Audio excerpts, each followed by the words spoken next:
the past week and a half, it's become clear that South Africa, and indeed the world, holds men and women to different standards of morality.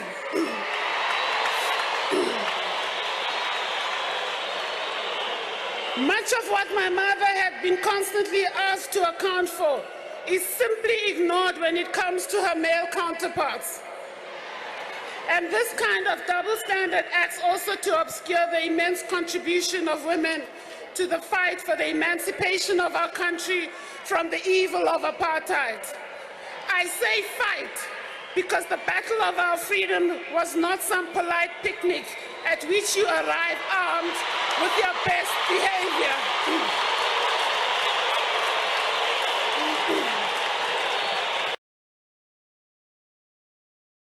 Hello everyone. This video is my response to the land redistribution without compensation policy of South Africa. As you can see, I don't show my face or name in the video due to fear of safety for me and my family. 74% of farmland in South Africa land is owned by 8% of whites. These whites got this land as ancestral property which was stolen from blacks. The Dutch whites came and took the land of innocent Africans by force and inhuman cruelty. No whites were upset when people were killed, enslaved and subjected to apartheid. But now when the land is redistributed to its rightful owner, the whites claim injustice. How ironic. Some white Africans I meet say to me that blacks are incapable people to defend their land in the first place. They claim that slavery and apartheid was the best thing that happened to blacks and it made them modern. Well, to that I say, there are a lot of successful countries in the world without a slave and apartheid past. And moreover, slavery and apartheid was only for benefit of whites, while the blacks were tortured and got a few crumbs from their own land. Any person will always prefer to live as a free man on his own land and hut, than be a slave in a big mansion. Let me show the history of these inhuman deeds in Africa. When the Dutch colonizers invaded Africa, they wanted the land and labor for their economic benefit. They exchanged weapons for the captured tribe members and took those slaves to their colonies too. Black slaves among African tribes could become family members or achieve higher status in the black society. But under the whites, they had no chance. They were given new names and branded. The blacks under whites were subjected to worst subhuman conditions imaginable. To avoid suffering, blacks often committed suicide or starved themselves to death. Black women and children were sexually abused by the white colonizers. Meanwhile, the tribes in Africa became more engaged in war with these newly acquired firearms. The black Africans were made to work as slaves in their own country by the white colonizers. Those who could not fulfill the farm duties were tortured, whipped, and hanged. The underachievers had their hands cut off as an example to other slaves. Then after freedom from slavery, apartheid was set up by the whites to racially dominate and discriminate blacks in their own land and control all the African resources. Blacks were sidelined to poorest located and work as very cheap labor in gold mines. Any protest was unlawful as blacks were not citizens in their own land. Inhuman experiments were done on blacks to find cure for diseases. As blacks were resettled again to the worst locations possible, they were also denied education so that whites could always oppress them. While the whites gloated, feasted and enjoyed on the wealth of blacks, the blacks starved to death. Whites believed that their white race was superior and used the Bible and religion to justify their inhuman acts. Whites still claim that it was God who gave them the opportunity and blessing to torture blacks in their own land and take all their resources while keeping them oppressed. It does seem that the odd of white Africans was super racist against blacks as he allowed their inhuman suffering under whites for centuries. Personally, I believe that these people use God to justify their crimes and convince themselves their inhuman deeds are morally okay. Some whites argue that not all the land they owned was stolen from the blacks. Some of the land was uninhabited. To that I say, there is a lot of uninhabited free land in America. If the Chinese try to take it, they will be thrown in prison. Just because one overstays in someone's house unjustly for a long time, does not mean they own the house and start controlling the real owners. Just because whites exploited most of the African resources for a long time doesn't mean they have the right to deny the resources to the real Africans. Just like Africa, a lot of other countries got their freedom from oppressors. Some examples are China, India, America, Australia, etc. But unlike Africa, they all drove their oppressors away after freedom and took back the resources. Gandhi in India launched Quit India movement to drive out the colonizers. Had one been in South Africa too, the condition of blacks would have been much better. But sadly in Africa this is not the case. The majority of resources are held by the whites. They got it ancestrally, which the stolen or robbed wealth of the blacks. This unjust concentration of wealth and African resources in hand of white minority denies blacks to prosper in their own land. Whites keep all African wealth in their hand and blame all the problems on corruption. Agreed, there is corruption in South Africa, but which country is free from corruption? In every country politicians are known for their corruption. But not every country has a dark and colonial past like that of Africa. Effects of 200 years of slavery and 50 years of apartheid cannot be erased in 2 decades. Definite not white. All the South African wealth is concentrated in hands of the whites. Redistribution of all resources is necessary for the true justice for the real Africans. Whites who are unwilling to give up the stolen land must understand that this change is inevitable. Blacks have kept quiet for a very long time.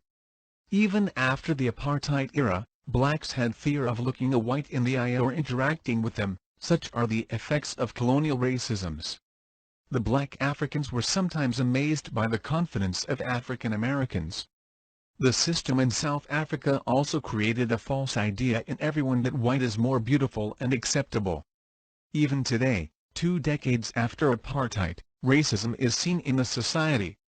Black African babies adopted by white couples often end up in bad situations. They are many times abused by the biological children, starved to death or contributed to human trafficking. Ethiopia realized this and stops foreign adoptions mainly by America and Europe. Whites twist history, facts and science to justify all the evils in Africa, and turn a blind eye to years of racial injustice up to today. These are some of the things whites say to justify and keep the stolen land, and I will answer each one. Number 1, why not give it to the people who's been doing this for years instead of taking their farms and giving it to fucking retards who have no experience at all? Well, just because you have the stolen land for years, does not make it yours. Just like an illegal Mexican living in America is not a citizen of U.S. and has no right to stay there, no matter how long he has been staying there. Colonizers lived in China and India for many years, but colonizers do not own any of the land or resources now.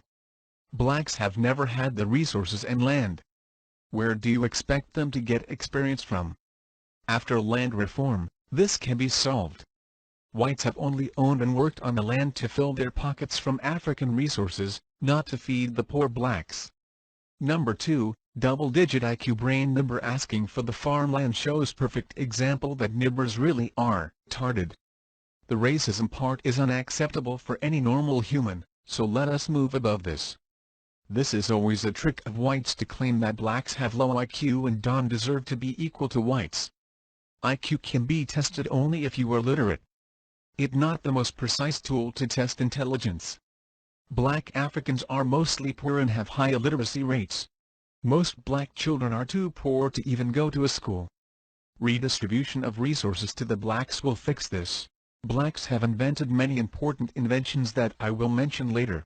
Number 3, we whites want to leave, but we will take all our inventions with us. Okay. Before leaving with inventions, leave all the invention that you did not invent by yourself. Traffic signal and resistor was invented by blacks, so leave all your electronic devices. Gunpowder was invented by Chinese, so leave that too.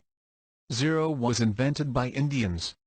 Leave all modern mathematics and its applications in every field too. White people are diplomatic but stab when unexpected. Some whites openly send racist and mean hate comments on Winnie Mandela death, a person who fought to end oppression on blacks. Many talk with sugar-coated words about peace and justice, whereas they have shown none to anyone. Black people are either very friendly or very aggressive. But they are same on the inside and out. Whites insist that, without them, the blacks would starve and die and that they work for black families. This is a total lie. Blacks existed way before the white colonizers came and will exist even if they go. Whites use the African resources to prosper themselves and give leftover crumbs to the blacks. The blacks can use their resources for themselves without the white control. And whites don't teach blacks about hard work. Blacks did it for 250 years without decent payment and unbearable torture. Every black over 30 in South Africa has suffered from apartheid, and whites above 30 have enjoyed it. Whites enjoyed all the resources for themselves too long. We all must remember our pasts. Amusingly, blacks are asked to forget everything. Which other group forget the past and present injustices? Jews? Indians? Chinese? Japanese? Korean? Wait. No one else does. It's natural that the 30+ blacks Africans fight and take vigorous efforts to get justice for the blacks. Blacks have been kept at a disadvantage for centuries. But all things must change. There are many evil in our society that needs to be put to an end. For example, modern slavery, water, food scarcity and female mutilation. But for this, the redistribution of African land and resources to the black Africans is very necessary and should be done first. I sincerely hope that all will understand this and come forward for the political and economic equality and opportunity for African blacks. I am not stopping my work with this video. Please share this video with everyone and let hope for a better Africa with equal land and resources for the blacks in their land.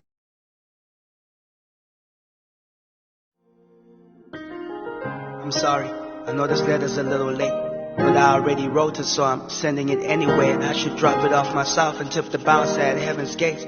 Maybe he'll let me in and I'll read it out to your face. I saw your picture trending, I got excited, then I saw hashtag RIP and I just couldn't like it. I woman like you was timeless, but sadly not immortal. Got you to add an extra day for every human that you fought for. So many memories just rolling down my eyes, and if I wipe them off I might forget the better times. I mean, they're all over my face, there's no place for them to hide. Emotions on child lock, I can't open up from inside, but I'm trying.